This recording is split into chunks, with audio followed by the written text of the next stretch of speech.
اپنی زندگی رسول اللہ صلی اللہ علیہ وسلم کے دین کے نام کرو. جذبہ جہاد، شوق شہادت اور عشق رسول، یہ عناصر ہیں جو امت مسلمہ کو پیروں پر کھڑا کریں. 2 منٹ کے لیے سوچو، امت اگر اسی طرح کٹتی رہی، پریشان رہی، دکھتی رہی، اور باری باری کر کے، اقبال نے کیا کہا تھا؟ اس نے کہا تھا وطنوں میں، انہوں نے کہا تھا کہ ان تازہ خداؤں میں بڑا سب سے وطن ہے، جو پیرہن اس کا ہے وہ مذہب کا کفن ہے. تو اقبال ہم کیا کریں؟ کہنے لگے بازو تیرا توحید کی قوت سے قوی ہے، اسلام تیرا دیس ہے، کیونکہ تو مصطفی ہے. تو بحیثیت مسلمان سوچنا شروع کر، بحیثیت مسلمان. اور یوں تو سید بھی ہو، مرزا بھی ہو، افغان بھی ہو، تم سبھی کچھ ہو، بتاؤ کہ مسلمان بھی ہو.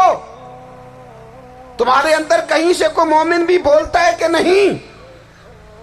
علاقائی تعصبات اور ملکی سرحدوں میں قید ہو جانے والوں، تم ایک نبی کی امت ہو.